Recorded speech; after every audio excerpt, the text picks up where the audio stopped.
What's up, everybody? My name is Scott Waters. Welcome to No Life to Metal. It's time for a rock metal update.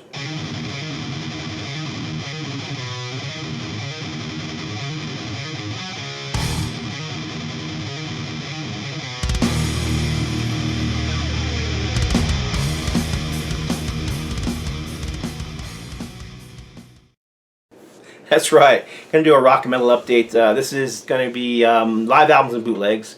Just a few that I've collected over the past few months. The first one I'm going to get into is an official release, finally released on vinyl. This is Live in LA by Death, recorded in 1998, I believe it was. 1998. I've had this DVD and CD for at least a decade, if not longer. But yeah, finally out on vinyl. Snag them before they're gone. There's several different colors. There's like a black and clear splatter, and there's all these different colors, but frankly I don't really care. I got black.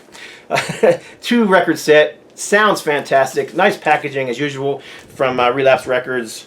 And yeah, very nice testimony to Chuck, who died in 2001, just before Christmas. I think it was December of 2001, just before Christmas sometime. And yeah, great stuff. So good sound quality. If you're into that early if you're into that early death metal sound or late thrash metal sound, that's kind of where Death was. They started getting more technical and progressive as time went on.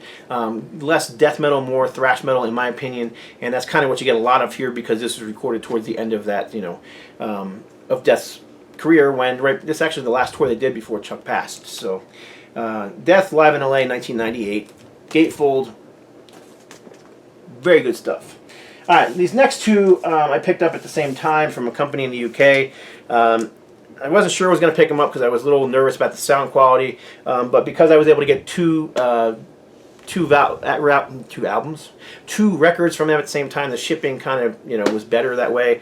But anyhow, so we got Megadeth. This is Night of the Living Megadeth, live in New York City. Apparently this was recorded for MTV, and the sound quality here is very good. I mean, I'm not going to say it's perfect album quality. It's live, it's raw.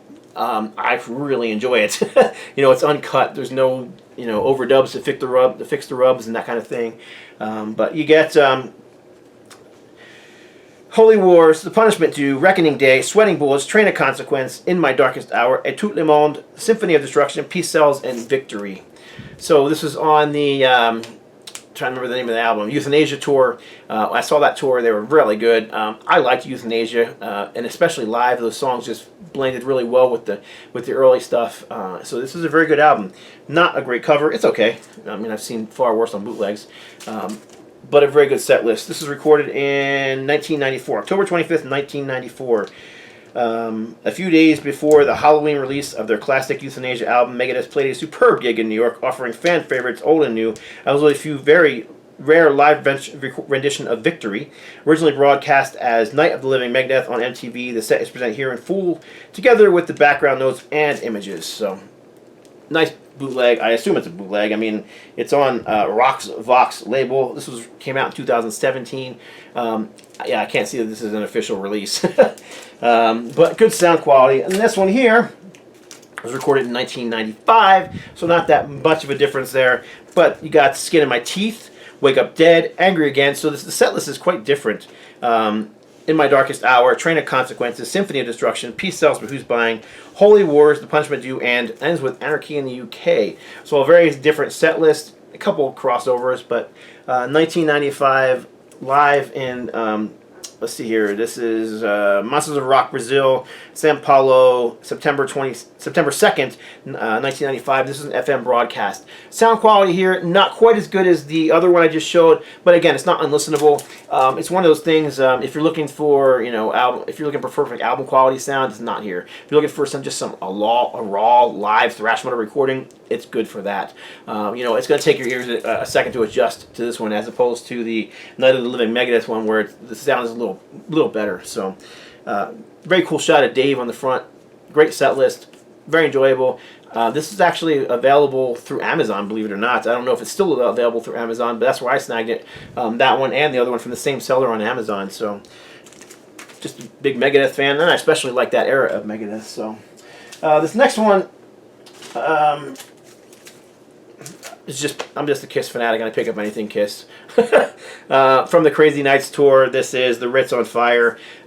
This has been released in multiple formats on multiple different ways, and this is just one more that this radio broadcast was done. So what you have on here is Deuce, Love Gun, Fist Like a Glove, Heaven's on Fire, Cold Gin, Black Diamond, No No No, Firehouse, Crazy Nights, and Strutter.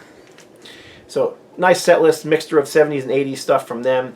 There is a full version of this, a 2-album version of this that I would recommend over this one. But if you, like myself, are a Kiss fanatic, this is worth picking up as well. It's nice that they actually have the correct period band on here with the correct lineup that actually played the show. Bootlegs tend to mess that up quite a bit, but it's really good sound, really good show. If you're into Kiss, this is a good one to pick up. Next up, well, we're going to show, this one actually showed in a VCLT video. This came from my good friend Kevin. Really glad to have this. Aerosmith is just a band, if they put everything on A track again, I'd probably just buy it just because it's Aerosmith. I admit it, I'm a fanatic. I love Aerosmith. I have since I was literally a kid in grade school. So this is from 1978. This is a radio broadcast recording, recorded at the Music Hall, Boston on 28th March 1978. This is actually like a best of, though. It's not the full show. So you've got Walk This Way, Rats in the Cellar, Same Old Song and Dance, Sweet Emotion, Get It Up, Big 10-inch record, Sight for Sore Eyes, Kings and Queens, Draw the Lines, and Seasons of Wither. So really good set list of some of their best 70s stuff. However, if you're really, once again, this is kind of like the Kiss one I showed where there's other versions of this available. This is the Bang at the Moon, the classic 1970 radio broadcast. This is a 2-album set on Back on Black Classics that came out a couple years ago now. I don't see a year on here. Let's see if I can find one. 2013. But yeah, it's the full set. So this one's a bit harder to find now because it was limited pressing and is gone. But I'm sure it's still reasonably priced. You can find one. But regardless, if you're just looking for a good live Aerosmith set from the 70s, this is quite good, and it's available now. Brand new release from 2019 as opposed to this one who came out 5-6 years ago and is now a bit harder to find. If I had a choice though, I'd say get this one just because it's the full set. One that I'm a little bit confused about. I don't know much about this one. I can't say that I'm a mega fan of this band, but I do like them. But this is Extreme. This is the Newberry Sound Studios, The Outtakes, 1989. This is a live recording. It sounds like it was recorded in front of a small group of people, so maybe it was recorded live in a studio. I don't know. I don't know what Newberry Sound Studios was. Maybe Newberry Sound Studios is a club, for all I know. I don't know. I just don't know enough about this one to make an intelligent, I can't tell you any facts about it. That's just all there is to it. There's not a whole lot online about it. I did look it up. But yeah, it's a good set. The band's tight. They sound like they're having fun. Lots of songs from the first 2 albums mixed together on here. If you like Extreme, they kind of had that late 80s, early 90s funk thing infused into their music. A lot of people know them as a hair metal band, and again, I kind of think hair metal is a stupid label because everybody had hair back then. It was more kind of a straightforward heavy metal hard rock with a bit of funk added to it. Great vocalist, fantastic guitar player. They were just a great band, so I dig them. I found this, for a good price and snapped it up. So maybe some of you can tell me a little more about this particular album, Extreme, the Newberry Sound Studios, The Outtakes from 1989. So there you go. That's it. Kind of short but sweet. Just a few live pickups. Love hearing from y'all. Let me know what you think about those. And I'll talk to you later. God bless. Stay strong.